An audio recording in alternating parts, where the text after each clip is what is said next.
E acontecerá depois que derramarei o meu espírito sobre toda a carne.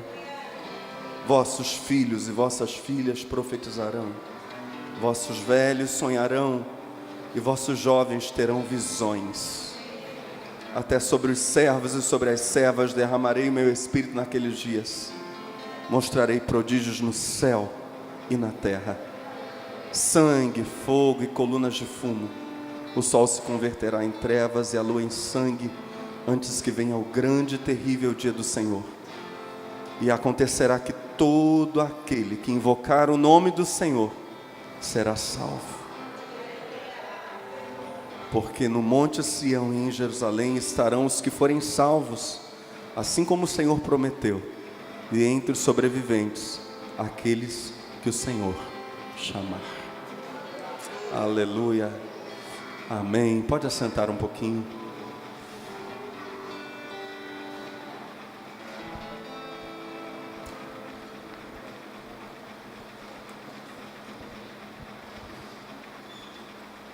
Em poucas palavras nessa noite, eu quero falar sobre uma colheita sem precedentes. Ano a ano, aqueles que trabalham com agricultura, aliás, se não fosse o setor agrícola, o nosso país estaria numa situação muito pior. Certamente vários de vocês estão acompanhando o efeito da agricultura no nosso PIB, ainda permitindo que seja extraída a riqueza do nosso solo, já que a indústria está em franca decadência. Mas ano após ano, as máquinas, os métodos, as alterações genéticas, os estudos científicos voltados para a agricultura têm permitido colheitas muito mais precoces e muito mais abundantes. Entretanto, apesar de hoje, no campo natural, nós termos colheitas precoces e abundantes como nunca antes, se os patriarcas estivessem nos nossos dias, se o Israel dos tempos bíblicos estivesse vivo nos nossos dias, estariam perplexos com a produção agrícola altamente tecnológica. Hoje, nós já estamos acostumados a ver máquinas totalmente fechadas, fazendo a colheita ou fazendo a semeadura, e você vê um operador ali na máquina, no ar-condicionado, tranquilo. As colheitadeiras, por exemplo, eliminaram literalmente centenas de trabalhadores braçais. Segunda-feira, eu e minha esposa indo para o Paraguai, a gente vendo um morro perfeitamente cortado, perfeitamente delimitado, os níveis da plantação precisos, uma linha reta no horizonte, numa área imensa. Eu disse: amor, isso é GPS. A alta tecnologia no campo. Se as pessoas que viveram os tempos bíblicos ressuscitassem, estivessem aqui vendo o que nós estamos testemunhando, estariam maravilhados. Entretanto, esse texto e outros textos da Escritura nos falam de uma colheita espiritual muito mais abundante, muito mais acelerada, sem comparativo, sem algo que se assemelhe no campo natural. Uma colheita profética, com qualidade e quantidade nunca antes vistos. O primeiro texto, Joel 2, verso 28, nos fala sobre um futuro profético, um depois, em que Deus faria com que até aquelas classes mais menosprezadas se transformassem em seus porta-vozes. Deus vai dizer nesse texto que os servos e as servas, os escravos e as escravas, os velhos com suas muitas limitações, não tendo mais como produzir, para Deus não existiria e não existe ninguém no reino improdutivo. Se no mundo natural a sociedade taxaria os servos, as servas, de pessoas de uma categoria inferior, se no mundo natural a sociedade diria: olha, aquela pessoa ali já não consegue mais produzir, infelizmente, a nossa sociedade selvagemmente capitalista, mensagem que recentemente foi pregada aqui, qualifica as pessoas pelo tanto que elas produzem, pelo lucro que elas dão. Deus não mede assim. E para Deus não há ninguém no reino que seja desprezível. Ao contrário, o texto de Joel vai dizer para nós um plano, revelar para nós um plano. Deus sonhava com um povo que seria marcado por manifestações proféticas. Deus sonhava com um povo que fosse cheio do Espírito Santo, habilitado a dizer: assim diz o Senhor. Velhos que sonhariam sonhos de Deus, jovens que veriam visões de Deus, escravos e escravas sobre quem o Espírito de Deus cairia e eles profetizariam. Diga: ouvir Deus, falar por Deus. Esse texto não está dizendo para nós que todos seriam profetas. Efésios capítulo 4, verso 11, vai dizer para nós que o ministério profético permanece no Novo Testamento. Ágabo, por exemplo, era profeta.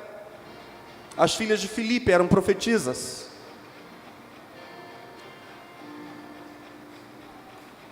Há aqueles que têm como maneira habitual de servir, isso se chama ministério.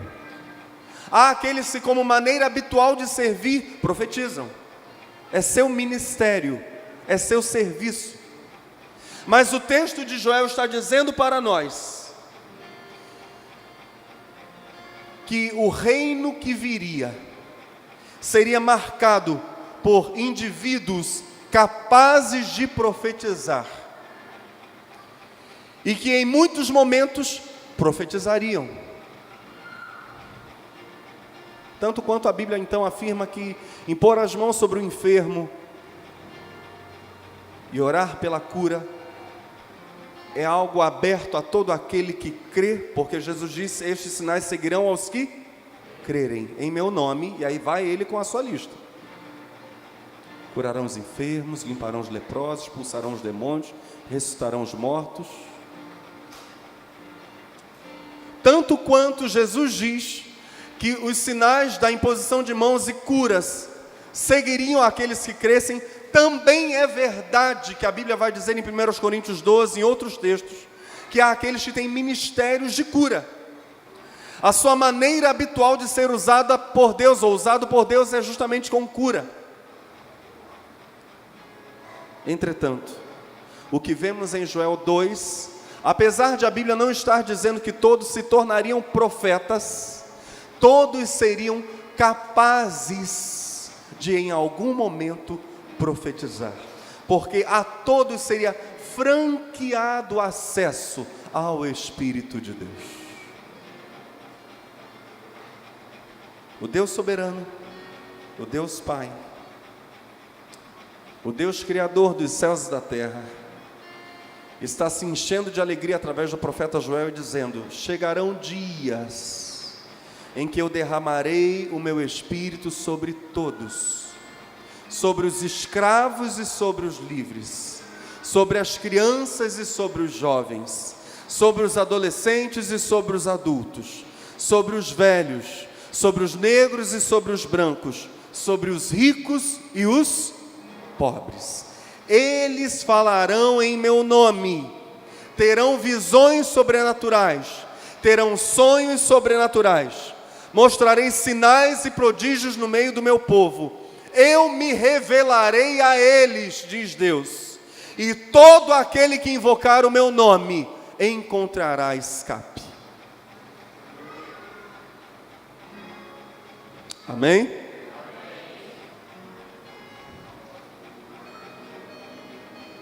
Deus diz que derramaria o Espírito de santidade nesses dias proféticos.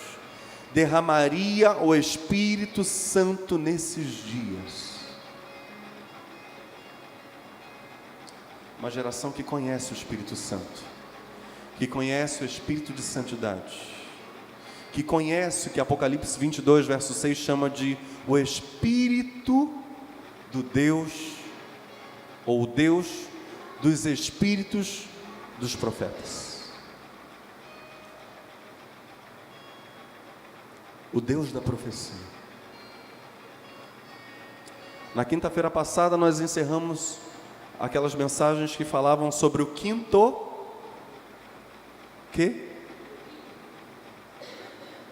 O quinto querubim.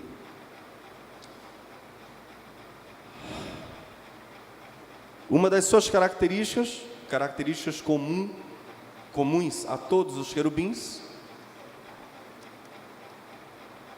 uma parte do seu corpo tem o som da voz do Deus Todo-Poderoso quando Ele fala. Qual é? As suas asas batendo. O som das suas asas é como a voz do Deus Todo-Poderoso quando fala, diz a Escritura. Não vamos voltar a esse texto, porque estudamos isso por 2 quintas-feiras. Entretanto, a Bíblia está dizendo para nós aqui, que é chegado o tempo em que Deus conversaria, em que Deus se revelaria, do pequeno ao velho. São os nossos dias, esses dias já estão acontecendo desde o Pentecostes. Deus falaria, Deus só precisaria encontrar alguém disposto a ouvir. Derramarei o meu Espírito sobre toda a carne, vossos filhos e vossas filhas profetizarão. Quantos aqui têm filho ou filha?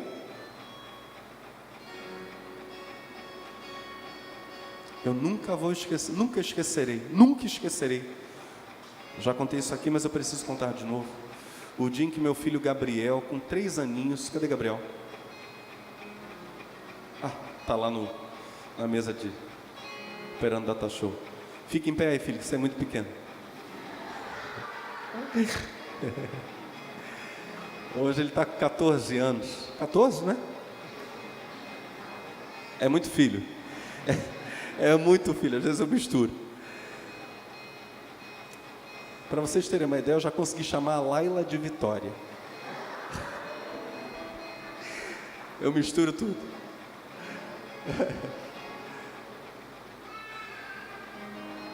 Mas o Gabriel com 3 aninhos, olha isso.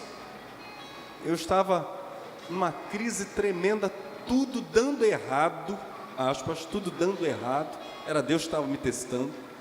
Eu cheguei em casa, eu desabei no sofá e comecei a chorar. Chorando, Senhor. E eu ali, eu lá. Nós somos seres humanos, não são brincadeira, né, irmãos? Senhor, eu tenho sido, Elias o profeta, eu tenho sido zeloso, papai, eu tenho sido fiel contigo, Senhor, olha para mim, ó Deus, cadê tua misericórdia?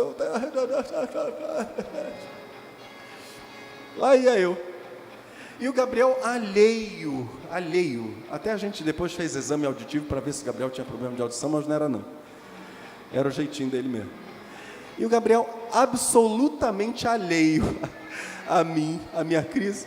Ele estava ouvindo música, tinha um sonzinho Gradiente. Ainda fabrica som Gradiente? Não, essa marca nem existe mais. Tinha um sonzinho Gradiente na sala e o Gabriel com um pedacinho de pano estava ouvindo um louvor e dançando, Gabriel, porque lá na igreja o pessoal dançava usando um paninho, às vezes, né? E tinha um pano para fazer as acrobacias, os movimentos, e o Gabriel estava lá fazendo os movimentos dele. E eu chorando no sofá, aí de repente o Gabriel parou. e olhou para mim e disse assim: o meu cálice beberei, Senhor. E voltou a dançar. Eu nunca vou esquecer isso. Que, Gabriel? Alheio ele estava antes de falar isso, alheio ele voltou a ficar. Eu não estava mais ali. Meu Deus. Na hora meu choro parou, a minha lamúria, Pastor Mauro das Dores, acabou. Eu fui lá na cozinha, amor. E ela estava preparando a janta. Amor, você ouviu isso? Ela, o que, meu bem? Você ouviu o que o Gabriel falou? Não ouvi não, meu bem. Ele falou com toda nitidez: o meu cálice beberei, Senhor. Não ouvi não. Eu disse: meu Deus, eu não estou ficando doido. Essa criança falou esse negócio. Eu ouvi e vi. Aí eu fui para os pés do Senhor, dizendo: tá bom, Senhor, o meu cálice beberei.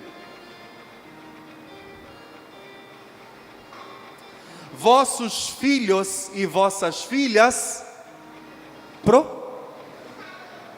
Olha a promessa de Deus. Vou pedir para quem tem filho e filha aí, de novo levantar a mão, por favor, só para a gente poder identificar. Você que está perto de uma pessoa dessa, olha para ela e pergunta assim: está preparado?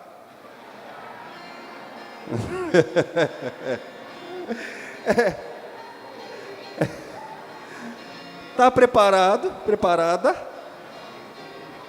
Porque não é isso que a Bíblia está dizendo? A gente está nesses dias, sim ou não? Sim.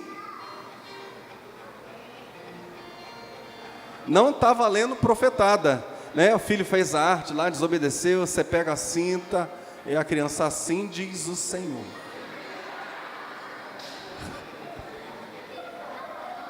Aí não. Vaso.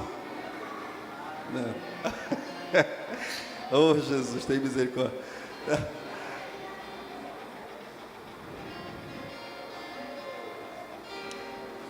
Agora, gente, o texto fala sobre os velhos tendo sonhos.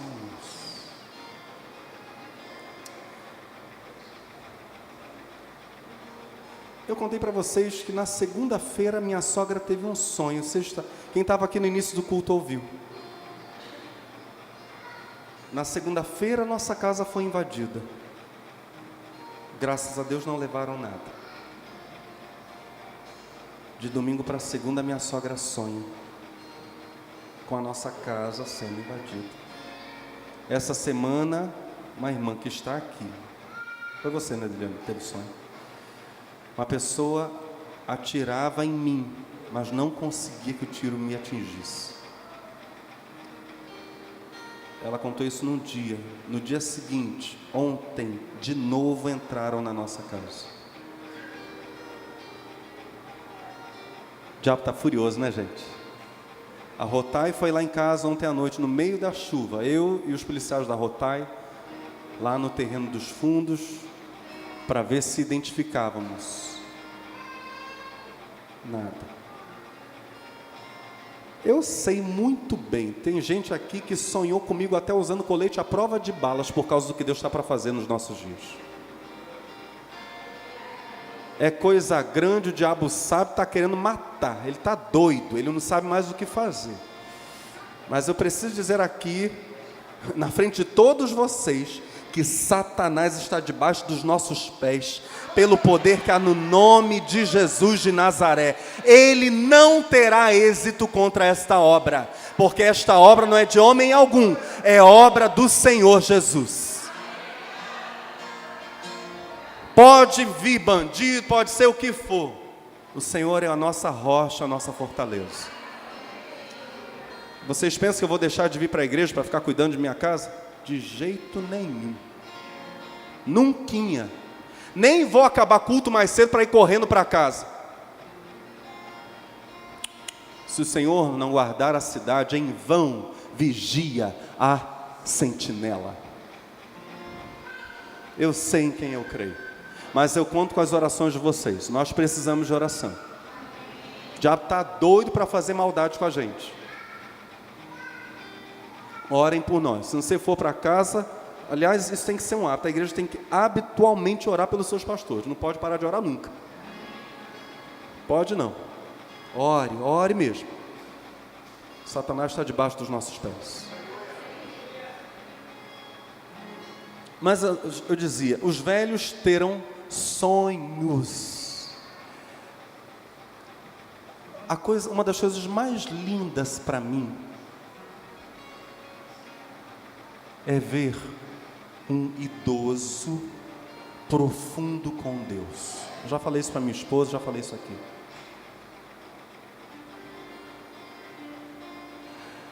Quando a gente está numa idade produtiva, a gente precisa entender algumas coisas. Deixa eu dar um parêntese aqui para explicar algumas coisas. A Bíblia diz que o jovem ele tem uma característica física. Qual é? Força. O jovem tem energia para trabalhar. Isso é característico da juventude. A juventude é isso, é força. Eu e minha esposa, a gente olha para os nossos 4 filhos e diz, meu Deus, de onde vem tanta energia? E faz isso, e faz aquilo, vai para lá e vai para cá. Eu não tenho mais a energia de um guri de 20 anos, não tenho mais. Queria ter, mas não tenho. O jovem é força. Mas vai chegando um tempo em que nenhum de nós, no reino de Deus, deixa de ser produtivo. A gente apenas muda de função. A velhice com Cristo é um tempo muito produtivo. Mas de uma outra forma, não na força de quem vai, é a força de quem fica, mas fica com raízes no Senhor. Então é aquele idoso que profundo gasta tempo em oração, gasta tempo. Conhecemos eu e minha esposa, a mãe de um pastor Gilberto, da igreja do Nazareno em Campo Grande. Minha esposa até hoje fala com o olho brilhando. Até hoje ela fala impressionada. Pastora Nélcia. A gente entrou no quarto, ela estava acamada. Fomos lá cumprimentá-la. Meu Deus, tivemos uma aula de cristianismo. À medida que aquela mulher ia falando, nada, nenhuma palavra que ela dizia, ela era palavra ao vento. Nada era fofoca, nada disso, isso não existia. Todas as palavras transmitiam graça. A gente foi olhando, eu e minha esposa olhando um para o outro, meu Deus, o que é isso aqui? Que coisa linda é essa?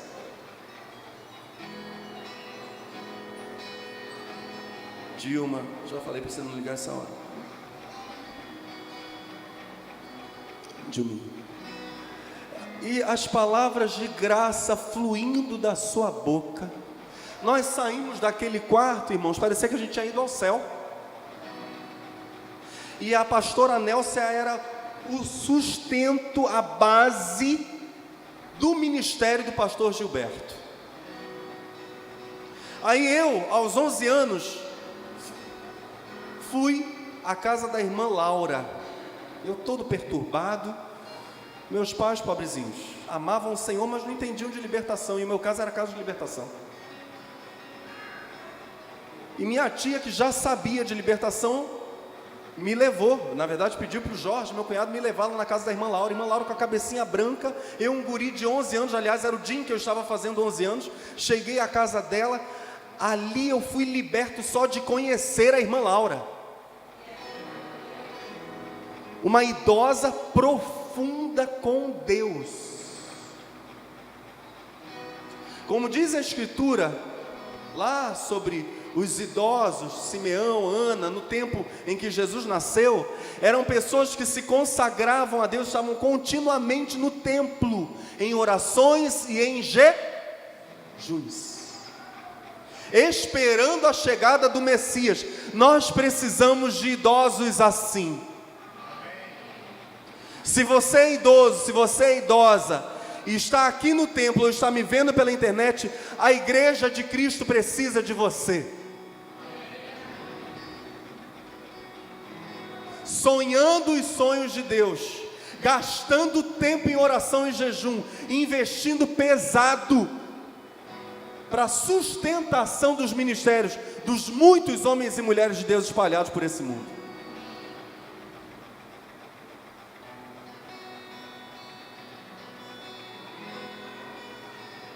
Em Marcos 4, em Lucas 8, Jesus nos conta a parábola do semeador. Esse é o segundo texto, ou a segunda história na qual quero pensar com vocês, além de Joel capítulo 2.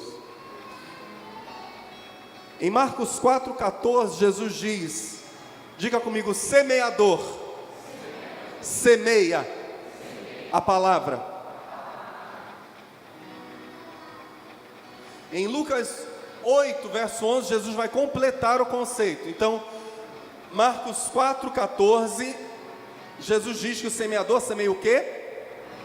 Palavra. Em Lucas 8, verso 11, Jesus completa o conceito, dizendo, este é o sentido da parábola. Diga, a semente é a palavra de Deus. Então nós precisamos unir os dois textos da parábola do semeador, tanto a narrativa de Marcos capítulo 4, quanto a narrativa de Lucas capítulo 8, para entendermos o seguinte, que o semeador semeia a palavra de Deus. Unimos os conceitos. O Espírito Santo está dizendo para nós, por meio de Jesus Cristo, na parábola do semeador, que o semeador semeia o quê? Palavras. Quais palavras? As suas próprias. As palavras de Deus. Estamos falando sobre colheita profética. Estamos pensando no seguinte: Deus derramará sem medida nos nossos dias o seu Espírito. E todos seremos capazes, ainda que não tenhamos isso como ministério, como maneira habitual de servir, mas todos seremos capazes de falar a palavra de Deus.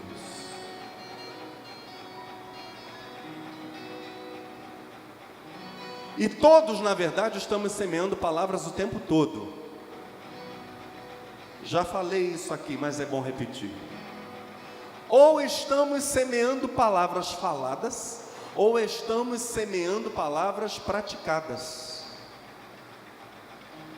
Em Jesus, nós temos a união dessas ideias, quando a Bíblia diz, o verbo se fez, ou seja, entre o que Jesus dizia, ou entre o que o Pai dizia, e o que Jesus fazia, não havia distância alguma. A palavra do Pai era a ação de Jesus. Palavras e ações em Jesus são a mesma coisa. E é exatamente isso que Deus espera que aconteça conosco. Não haja distância entre as nossas palavras, porque não serão nossas, serão palavras de Deus, e as nossas ações, porque não serão meras ações nossas, mas ações de Deus.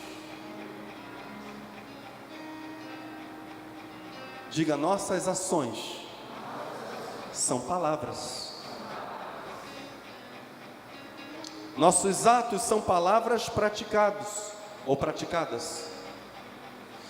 E o que falamos são palavras verbalizadas, mas em todo tempo, seja em ações, atitudes, seja em verbalizações, em todo tempo estamos falando. Em todo tempo estamos dizendo alguma coisa. Por vezes um olhar diz muito, né, irmãos? Um simples olhar, meu Deus, 1000 palavras. É porque ela não está aqui, estou incompleto. Ah, se ela estivesse aqui, uma olhadinha para ela ela já sabe que vai ter que me dá um bombonzinho antes de eu dormir, um pedacinho de chocolate, um olhar.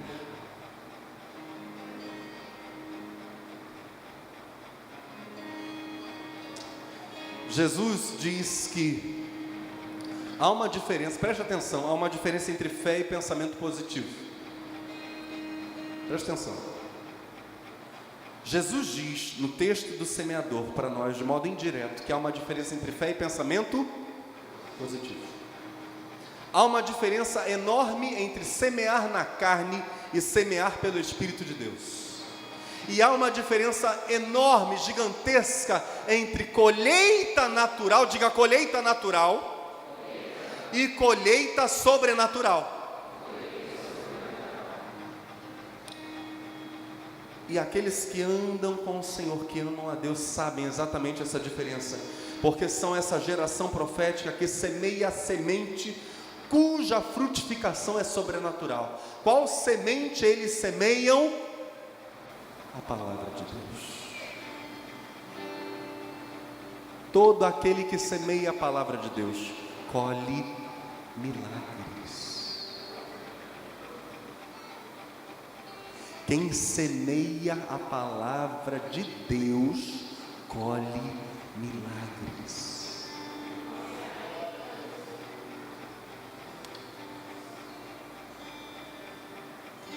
Ontem e anteontem foram 2 dias para eu tratar de questões extremamente graves. Eu não posso dar detalhes. Extremamente graves. E eu e minha esposa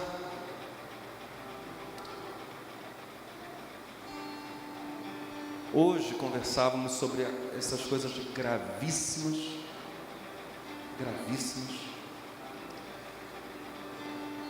dizendo o seguinte: no nosso casamento, vou contar um segredo para vocês. No nosso casamento, nós nunca ficamos num clima de guerra. Em março agora, eu e minha esposa fazemos 17 anos de casados. Graças a Deus. Mais 2 anos de namoro e noivado, 19 anos juntos. De ficar discutindo, de bate-boca, de ofensa, nunca. Não somos infalíveis, somos humanos, não somos super-homem nem super-mulher, somos humanos. Mas há 2 elementos, a gente conversava isso hoje, antes de ir para o almoço, há 2 elementos que fazem com que a gente não semeie palavras de morte no nosso casamento. Palavras de separação, de destruição, de divórcio. Esses 2 elementos são os seguintes, olha só. Primeiro deles, temor a Deus. Temor. Quem teme a Deus, fecha a boca, em vez de ficar ofendendo. Por temor a Deus. Eu não posso ficar agredindo com palavras.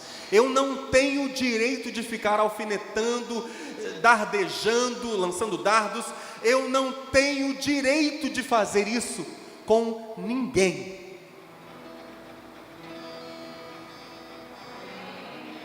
Não temos.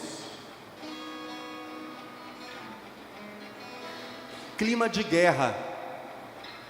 Não sei o que é isso não, nem quero saber. Às vezes, há muita gente aqui nova convertida, então eu não quero ser injusto. Às vezes a gente faz isso porque a gente não conhece o Senhor. Não conhece o Senhor, não conhece. Glória a Deus, agora conhece, aleluia. Ninguém aqui se sinta culpado. Poxa, o pastor está falando isso. Eu estou me sentindo. Não se sinta não. Porque Deus não leva em conta os tempos de Ig. Deus não leva em conta, Deus não nos acusa. Graças a Deus por isso. Entretanto, o segundo elemento, primeiro é o temor a Deus, que nos faz não ficarmos lançando palavras malditas no nosso casamento, nem para as pessoas de modo geral. O segundo elemento, diga assim comigo, amor. Quem ama, perdoa, esquece no sentido de não ficar ressentindo, não é no sentido de ter amnésia, porque para esquecer no sentido de ter amnésia, só tendo um problema de saúde, não tem como. Mas quem ama esquece no sentido de não ficar ressofrendo, de não ficar marcando a pessoa, olhando a pessoa e lembrando daquilo. Eu não iria falar sobre isso hoje, mas se você veio aqui e precisa ouvir isso, receba a palavra e diga: obrigado, Jesus, eu vou sair daqui fazendo uma história diferente. Eu vou agora assistir nesse vídeo na internet, eu vou mudar a minha atitude, porque grande parte da nossa vitória está na nossa boca. Vitória dentro de casa, cuida da boca e você vai vencer. Lance palavras de graça, palavras de bênção, palavras de cura, ou fiquem em silêncio. Uma coisa que a gente conversava, amor, se a coisa fica esquisita, uma coisa a gente fazia, a gente ficava calado. Então fecha a boca. Senhor, põe um cadeado daqueles Stan ou Pado. Pado é melhor ainda. Propaganda gratuita da Pado. Compra um cadeado daqueles. Jesus, põe um pado espiritual na minha boca. Pode ser aquele bem grande, Jesus.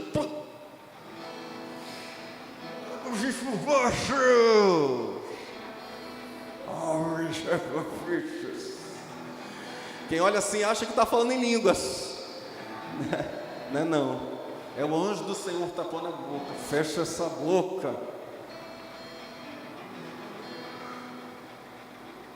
A geração profética de Jesus, unindo os conceitos da parábola do semeador com Joel capítulo 2, semeia palavras. Mas que palavras? Palavras que vêm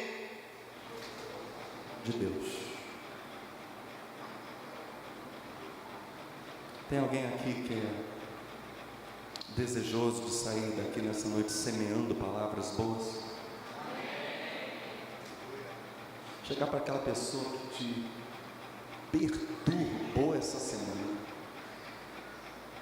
Vou contar um segredo para vocês. Filho é uma bênção, né, gente?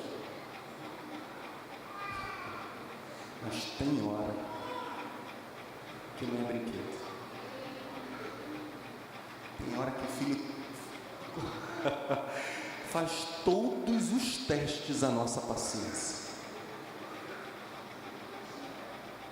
Tem hora que você olha para o Filho de Jesus. Obrigado, porque esse ser vai crescer. Porque se ficasse assim para sempre, meu Senhor, eu não ia aguentar. Filho não é fácil. Estou falando mentira aqui, gente?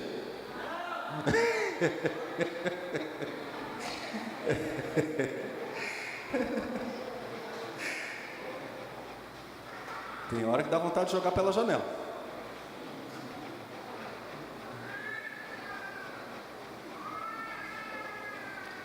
Mas uma coisa,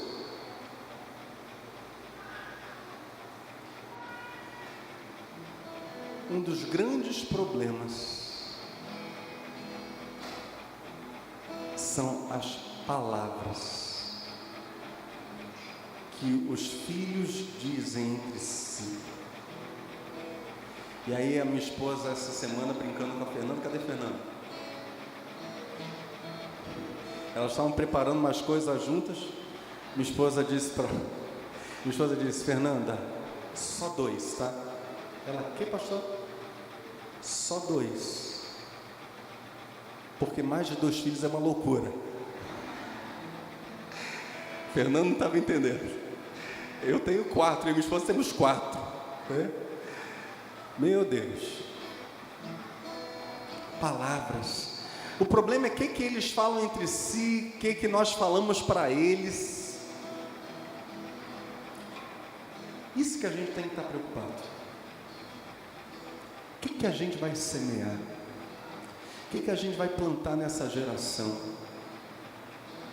Vou contar um outro segredo. Hoje é um dia de muitas revelações, hein? Ou dia de revelação esse. Depois, olha, eu vou contar duplamente essa para vocês. Eu vou contar um negócio aqui. Eu tenho certeza que vai ter filho meu que depois vai contar para minha esposa e ela vai dizer para mim assim: amor, você contou isso? é só eu não estar no culto que você conta essas coisas, ela vai dizer. Mas eu vou aproveitar que ela não está aqui, gente, e vou contar um negócio. Ai, ai. Semana passada, um dos meus filhos saiu correndo para o quarto. Por quê? Porque eu e minha esposa estávamos num love na cozinha. Nada demais não, tá, gente? Era tanto carinho, tanto beijinho, tanto abraço, tanto love, que aí o meu filho saiu fugido. Credo, vocês estão se beijando em público, por que vocês não se beijam escondido? Ah, rapaz, quando você tiver sua mulher, você vai entender. Vai para lá, rapaz.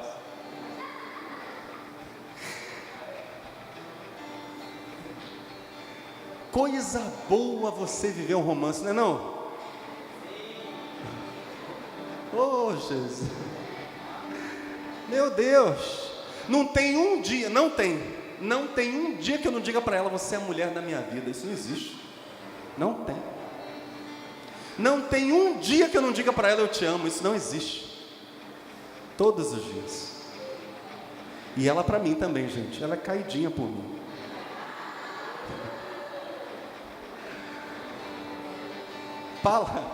Palavras.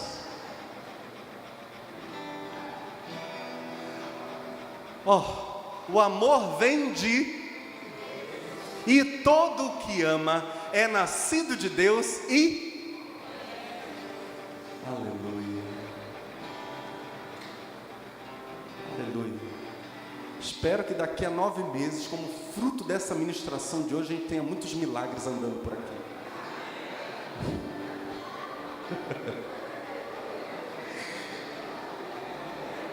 É um culto de revelação e milagre.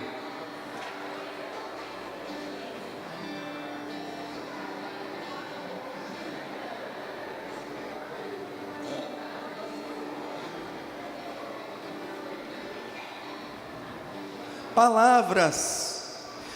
Diga assim comigo: é impossível colher milagres com a semente errada.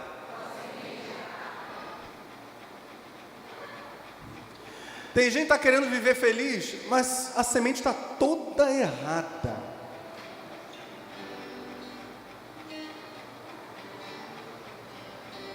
Toda errada. É grito, é chilique, é agressão verbal. Vai colher o que, meu Pai do céu? Não, pastor. Se o Senhor estivesse na minha casa, o Senhor ia saber. Ia mesmo. Ia saber o teu descontrole, o teu destempero. Aleluia, nós temos o Espírito Santo. Rendamos-nos a Ele. Ele doma, Ele nos ajuda a domarmos a fera que tem aqui dentro.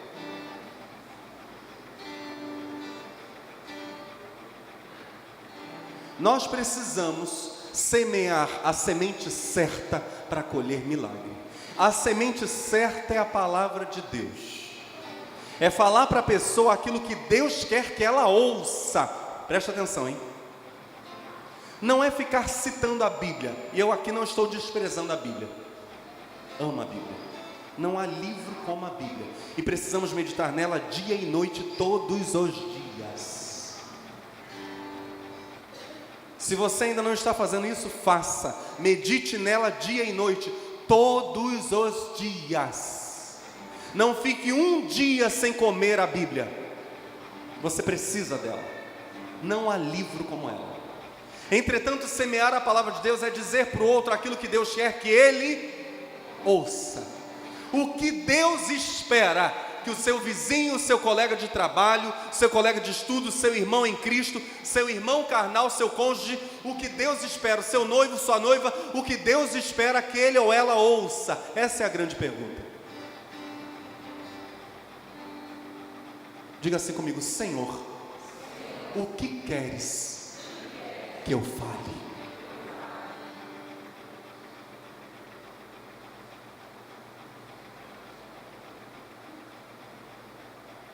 Dois dos mais poderosos textos sobre prosperidade na Escritura. Eu quero encerrar com isso, e talvez a gente continue esse assunto na quinta-feira que vem. Vamos ver. Colheita profética. Dois dos mais poderosos textos que falam sobre prosperidade na Bíblia. E aqui é o êxito em todas as áreas da vida. Êxito segundo Deus. Não é apenas dinheiro, não. Ser exitoso em todas as áreas da vida, no padrão divino. Dois dos mais conhecidos textos sobre prosperidade na Escritura ligam essa prosperidade diretamente à palavra de Deus. Josué 1, versos 5 a 9, Salmo 1, versos 1 a 3. Se você meditar na palavra de Deus dia e noite, você será como árvore plantada junto ao ribeiro, que produz continuamente, que não murcha nunca. A sua vida vai ser uma vida próspera. Gente plantada na palavra. O homem mais próspero que esse mundo já viu, presta atenção, hein? Quem foi ele? Mais próspero e excelente sobre essa terra. Yeshua,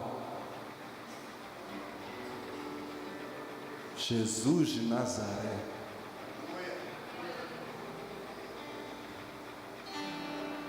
Agora, o que a Bíblia diz sobre as palavras dele? Ninguém jamais falou como este homem. Que palavras!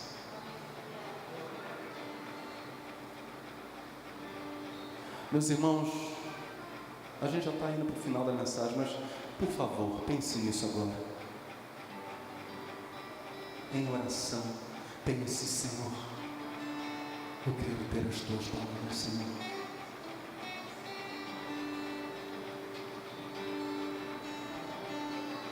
Jesus liberou o seu poder sobre a terra por meio de suas palavras. Jesus realizou sinais por meio de suas palavras. João 7,46 nos diz que os soldados foram enviados a ele para prendê-lo. Voltaram maravilhados, de mãos vazias, sem Jesus. Não quiseram prendê-lo, e o argumento deles, àqueles que os enviaram, foi: ninguém jamais falou como este homem. Como vamos prender alguém assim? Olha como ele fala, olha o que ele diz, olha o que sai da boca dele, é incrível. Palavras que nunca ninguém ouviu, palavras que nunca ninguém falou. Que palavras!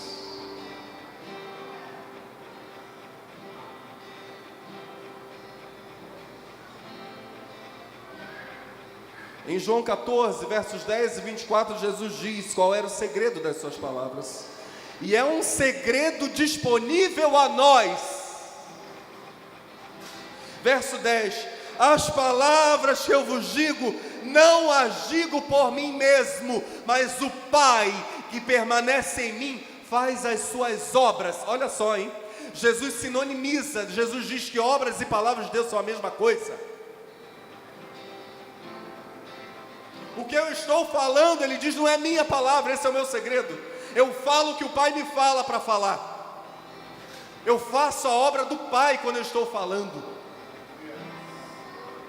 Verso 14: quem não me ama não guarda as minhas palavras, e a palavra que estás ouvindo não é minha, mas do Pai que me enviou. A palavra de Jesus é a palavra de Deus. Agora, Deus diz em Joel 2 que a igreja profetizaria, ou seja, falaria a palavra de Deus. Não é só a palavra de Jesus que era a palavra de Deus, a palavra da igreja, dos cristãos, será a palavra de Deus. Quando o cristão cheio do Espírito Santo abrir a boca, Deus estará falando. Quando é que o homem e a mulher cheia do Espírito Santo está sendo usado por Deus? Em qualquer momento, é só ele abrir a boca.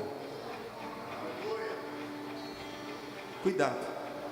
Tem gente que não entende como é andar com um homem de Deus, ou ao lado de um homem de Deus, ou de uma mulher de Deus. Homem de Deus ou mulher de Deus fala a palavra de Deus o tempo todo. Não é só quando está pregando, não é só quando está profetizando.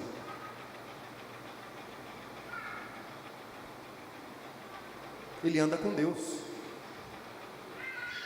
ele anda em temor.